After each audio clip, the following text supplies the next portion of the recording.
అందరికీ నమస్కారం. మనందరికి తెలిసిందే, నిన్న చాలా దారుణమైన మర్డర్ మన గాజువాక ప్రాంతంలో జరిగింది. ఇందులో మౌనిక అని చెప్పేసి 30 సంవత్సరాల అమ్మాయి అమ్మాయిని మరి ఇండియన్ నేవీలో పనిచేసి చింతాడ రవీంద్ర అన్న అతను దారుణంగా నరికి చంపారు. దానికి నేపథ్యం ఏంటంటే, వీళ్ళకి 2021 నుంచి ఈ అమ్మాయికి ఈ రవీంద్రకి పరిచయం ఉంది. ఈ రవీంద్ర కావాలనే ఉద్దేశంతోనే డేటింగ్ యాప్ ద్వారా ఈ అమ్మాయిని పరిచయం చేసుకున్నారు. పరిచయం చేసుకుని 2021 నుంచి కూడా ఈ రిలేషన్షిప్ కంటిన్యూ అవుతా ఉంది. 2024 ఇతనికి పెళ్లి అయింది. పెళ్లి అయినప్పటికీ కూడా ఈ అమ్మాయితో మరి రిలేషన్షిప్ కంటిన్యూ చేశారు. మరి ఈ మధ్య ఆవిడ అతని వైఫ్ ప్రెగ్నెంట్ అవడం వలన డెలివరీ కోసంగా పుట్టింటికి వెళ్ళింది. ఆ నేపథ్యంలో ఇంకా అతను అమ్మాయిని పిలిపించుకోవడం, ఒక రిలేషన్ కంటిన్యూ చేయడం జరిగింది. అయితే వీళ్ళిద్దరి మధ్య చిన్న గొడవలు స్టార్ట్ అయినాయి.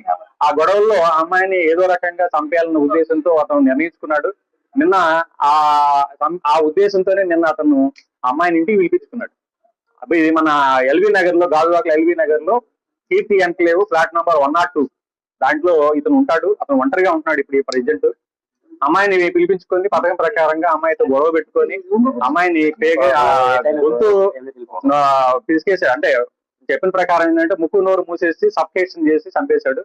చంపేసిన తర్వాత అతను ఈ డెడ్ బాడీని ఏ విధంగా డిస్పోజ్ చేయాలో అర్థం కాక దాన్ని కావాలనే ఉద్దేశంతో అతను ఒక కత్తి తీసుకొని ఆ బాడీని 3 ముక్కలు చేశాడు అనమాట. గొంతు, తల, చేతులు, మొండి అన్ని కూడా సెపరేట్ చేశాడు. సెపరేట్ చేసేసి కాళ్ళన్నీ కూడాను ఒక సూట్ కేసులో ప్యాక్ చేశాడు. అదేవిధంగా మొండి భాగం ఫ్రిడ్జ్ లో పెట్టాడు. ఈ తల, చేతుల్ని మరి అంటే 1 by 1 డిస్పోజ్ చేయాలన్న ఉద్దేశం అతని ఉద్దేశం. దాన్ని ఏం చేశాడంటే అతను బ్యాగ్ లో పెట్టుకొని మన ఈ అడివివరం రోడ్ లో ఒక నిర్జన ప్రదేశం ఉంది. ఆ ప్రదేశంలో పెట్రోల్ లో తగలబెట్టేసి మరలా వచ్చాడు. వీటిని కూడా డిస్పోజ్ చేయాలన్న ఉద్దేశంతో ఏం చేయాలో అర్థం కావట్లేదు. ఈ బాడీ ఎలా తయారు చేయాలి, ఎలా పంపించాలి, ఎలా డిస్పోజ్ చేయాలని చెప్పేసి తర్వాత అతను మొత్తం లోపల ఉన్న బ్లడ్ స్టైన్స్ కూడా మొత్తం కూడా వాష్ చేసినట్టుగా మనం నేరస్థల పరిశీలన తెలుస్తా ఉంది. కంప్లీట్ గా వాష్ చేస్తున్నాడు. అంటే ఏ విధంగా నేరం బయటపడకుండా తప్పించుకోవాలన్న ఉద్దేశం అతను కనబడతా ఉంది. తర్వాత ఇప్పుడు ఈ డెడ్ బాడీస్ లో ఉన్న ఈ భాగాలు ఎలా డిస్పోజ్ చేయలేక అతనికి దిక్కు తెలియలేదు. ఏం చేయాలో అర్థం కాక అతను పోలీస్ స్టేషన్ కి వచ్చి సరెండర్ అవ్వడంగా తెలుస్తా ఉంది. అయితే ఈ విషయం తెలుసుకున్నది తల్లిదండ్రులు ఈ రోజు పోలీస్ స్టేషన్ కి వచ్చి వాళ్ళ మౌనిక తల్లిదండ్రులు వేణుగోపాల్, వాళ్ళ ఫాదర్ పేరు, ఆయన వచ్చి కంప్లైంట్ ఇవ్వడం జరిగింది. ఈ ఫాదర్ వచ్చేసి ఈ మన చిన్న కాంట్రాక్ట్ టీచర్ గా పనిచేస్తారంటే పెందుర్తిలో. అందరూ కూడా టీచర్ ఫ్యామిలీ అనమాట. మదర్ ఫ్యామిలీ టీచర్ పనిచేస్తాడు. అయితే ఈ అమ్మాయి డిసీజ్డ్ ఈ మౌనిక ఈ ఇంటర్ వరకు చదువుకుంది.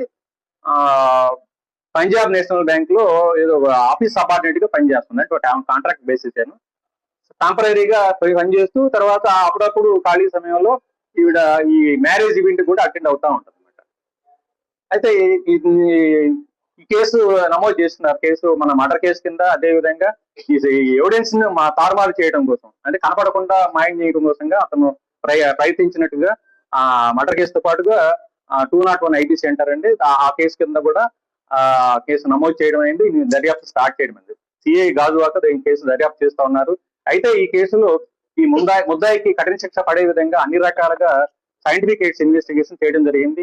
టెక్నికల్ ఎవిడెన్స్ కూడా దీంట్లో మేము అన్ని రకాలుగా వాడుతా ఉన్నాం. ఇతనికి ఎట్టి పరిస్థితుల్లో మంచి గట్టిగా శిక్ష పడాలన్న ఉద్దేశంతో దానిలో భాగంగానే ఈ రోజు ఆర్ఎఫ్ఎస్ఎల్ టీమ్స్, క్లూస్ టీమ్స్ కూడా ఈ రోజు పోలీస్ స్టేషన్ నుంచి రావడం జరిగింది. సీన్ ఆఫ్ అఫెన్స్, అదేవిధంగా ఎక్కడైతే ఈ బాడీని డిస్పోజ్ చేయడం ప్రయత్నం చేశాడో, ఎక్కడైతే ఈ తల మొండాన్ని కూడా అక్కడ ఆ చేతులను తగలబెట్టారు, ఆ ప్రదేశం కూడా విజిట్ చేయడం జరిగింది. ఇవన్నీ కూడా సీజ్ చేసి మన పోస్ట్ మార్టం నిమిత్తం KGH కి పంపించడం జరిగింది.